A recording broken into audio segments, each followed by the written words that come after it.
బద్దెన కళాపీఠం ఆధ్వర్యంలో ఉగాది వేడుకలు అంగరంగ వైభవంగా నిర్వహించారు.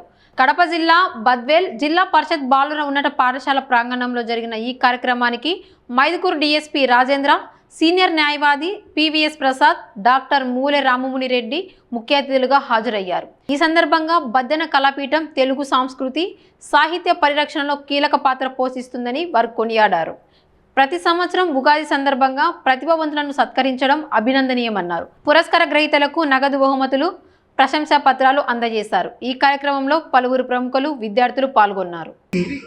శత్రుత్వాన్ని కలిగించవచ్చు, మిత్రత్వాన్ని కలిగించవచ్చు.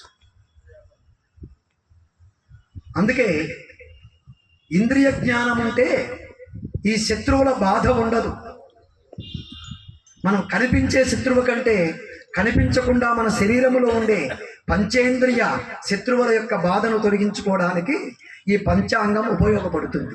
ఎలా, ఎప్పుడు ఏమి చేస్తే బాగుంటుంది, ఎప్పుడు ఎలా ఉంటే బాగుంటుంది. మన మనస్సు ఒకటి చెప్తుంది, మన బుద్ధి ఒకటి చేస్తుంది. మన మనస్సు ఒకటి చెప్తుంది, మన బుద్ధి ఇంకోటి ఆలోచిస్తుంది.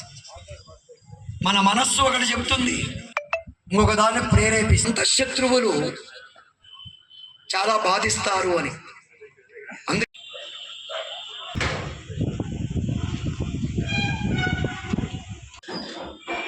నేను శ్రీ జి రాజేంద్ర ప్రసాద్ గారు జ్యోతి ప్రజ్వలు గావించారు. ఒక్కసారి ఘనంగా చెప్పండి. అలాగే ఇప్పుడు ముఖ్య అతిథి పివిఎన్ ప్రసాద్ గారు, సీనియర్ అడ్వకేట్, ప్రముఖ న్యాయవాది, సభ్యులు అందరికీ సుపరిచితులు జ్యోతి ప్రజ్వలన చేస్తున్నారు. మరి డాక్టర్ మూలె రామమోహన్ రెడ్డి గారు ప్రొద్దుటి నుంచి చేస్తున్నారు. ఆంధ్ర కవిత రంగిణిలో ఈ విషయాన్ని సుస్పష్టంగా ప్రకటించడం జరిగింది. మన ప్రాంతీయుడు సామంతరాజుగా పరిపాలన చేస్తూ కవిగా ఆయన సుమతి శతకము, నీతి శాస్త్ర ముక్తావళి అనేటువంటి పుస్తకాలను రచించడం జరిగింది. సుమతి శతకం 108 కంద పద్యాలు. ఎందుకంటే అన్ని పద్యాలు రాయడం వేరు, కందం రాయడం వేరు. కందం రాసిన వాడే కవి, పందిని చంపిన వాడే బంటు అని ఒక సామెత ఉంది. అందుకే బాహుబలిలో సపరేట్గా పందిని చంపే దృశ్యాన్ని చూపిస్తారు. కాబట్టి కంద పద్యాలను రాయడం అనేది సాహితీ ప్రక్రియలో విశేషమైనటువంటి ప్రతిభ ఉంటేనే రాయగలం. అలాంటి శతక వాంగ్మయములోనే ప్రశస్తమైనటువంటి సుమతి శతకాన్ని రచించినటువంటి ఆ బద్దెన కవిని మేము ఆయన పేరుతో 1996 జనవరి 4వ తేదీన ప్రారంభించి గత సంవత్సరం ఇదే పాఠశాలలోనే బద్దెన గారి యొక్క స్వరూపాన్ని కూడా ఏర్పాటు చేయడం జరిగింది. ఎందుకంటే ఆయన కవి కాబట్టి విద్యార్థుల యొక్క అందరికీ స్ఫూర్తిదాయకంగా ఒక కవి యొక్క స్టాచ్యూ పాఠశాలలో ఉండడం సమంజసమని. మరి బద్దెన కళాపీఠం దాదాపు 28 సంవత్సరాలు పూర్తి చేసి 30 సంవత్సరంలో అడుగు పెడతా ఉంది.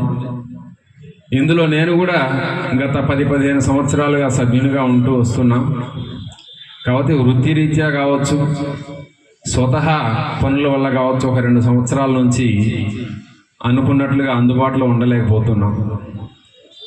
మరి ఇంతటి ఉపాధి ఉత్సవాలు నిర్వహిస్తున్నటువంటి బద్దెన కళాపీఠం అన్ని సామాజిక చట్టసభలో చట్టాలు చేస్తే ఆ చట్టాలు సక్రమంగా ఉన్నాయా లేవా అని చూసుకుంటూ ఏమైనా లోపాలు ఉంటే కనుక లోపాలు సరిచేసేదానికి ఒక జ్యుడిషియల్ వ్యవస్థను ఏర్పాటు చేస్తున్నాం. ఆ తర్వాత ఆ యొక్క చట్టాలను సక్రమంగా నిర్వర్తించడానికి ఎగ్జిక్యూటివ్ అని మన పోలీస్ శాఖ వారు, రెవెన్యూ వారి తరఫున చేసుకుంటున్నాం. ఏది ఏమైనప్పటికీ కూడా మరి సంవత్సరము స్టార్టింగ్ అంటే యుగాది మనసారగమాకు శుభాలు కూర్చగన్. నీకు స్వాగతం, మాకు శుభాలు కూర్చు అని మొదటి కోరిక. అది అన్ని రకాల శుభాలు.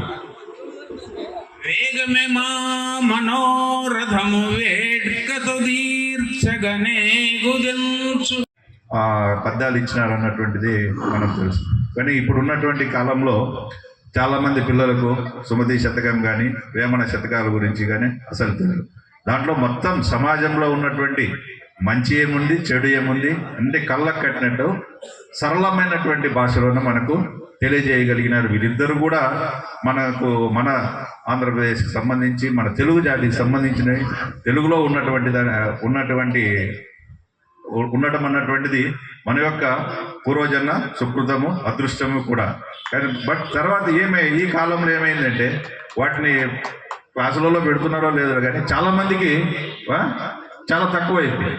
ప్రైమరీలోనే చాలా తక్కువగా అయిపోయి వాటిని గురించి పూర్తిగా చదువుకోవడానికి కూడా మనం చిన్నప్పుడైతే చూస్తే స్కూల్స్లో బాగా వల్లవే ఇచ్చేవాళ్ళు గట్టిగా వింటా పోతుంటే ఇంకా చాలా సంతోషంగా ఉండేది. అలాంటిది కనుమరుగైపోతున్నటువంటి ఈ సాహిత్యాన్ని మనం ఇంకా నిలబెడుతున్నారంటే ఇట్లాంటి మహానుభావుల కృషితోనే ఇది నిలబడుతుంది అని చెప్పేసి మనం గట్టిగా నమ్ముతున్నాం. అట్లాగనే మన ప్రిన్సిపల్ గారు చెప్పారు ఇందాక పరాభవనామ సంవత్సరం అన్నటువంటిది. జనరల్గా ఇప్పుడు యూట్యూబ్లో చూస్తే ఇక పరాభవనామ సంవత్సరం అంటే దాని అర్థం తెలియకుండా అయ్యో ఈ సంవత్సరం అంటే మనకు పరాభవాలే జరుగుతాయేమో అని చెప్పేసి అనేటువంటి విచిత్రమైనటువంటి భావంలో ఉంటున్నారు. అంటే ఇవన్నీ కూడా మిడిమిడి జ్ఞానంతో ఉన్నటువంటిది. ఆయన ఎంత గొప్పగా చెప్పాడు. పరా అని చెప్పేసి అంటే పరాశక్తి అమ్మవారు, భౌడు అని చెప్పంటే ఈశ్వరుడు, వాళ్ళిద్దరూ కలిసినదంటే ఇంతకంటే పవర్ఫుల్ సంవత్సరం ఏదన్నా ఉంటుందా? కానీ మన వాళ్ళు మీరు చూడండి యూట్యూబ్లో అయ్యో ఇదంతా పరాభవం, మన సంవత్సరం అంతా పరాభవం జరుగుతుంది అని చెప్పేసి ప్రభావం అని చెప్పేసినట్టు మాత్రాన ఆ సంవత్సరం అంతా మనం ప్రభావితంగా ఉండలేము. అట్లాగనే ఎప్పుడు పరాభవం అని చెప్పి అంటే దాంట్లో చాలా లోతైనటువంటి తెలుగులో చాలా లోతైనటువంటి అర్థం ఉంటుంది. ఈ అర్థాన్ని అర్థం చేసుకుని చెప్పంటే ఎవరు కూడా మానసికంగా ఇబ్బంది పడాల్సినటువంటి అవసరము ఉండదు. అంటే ఇంతమంది ముందర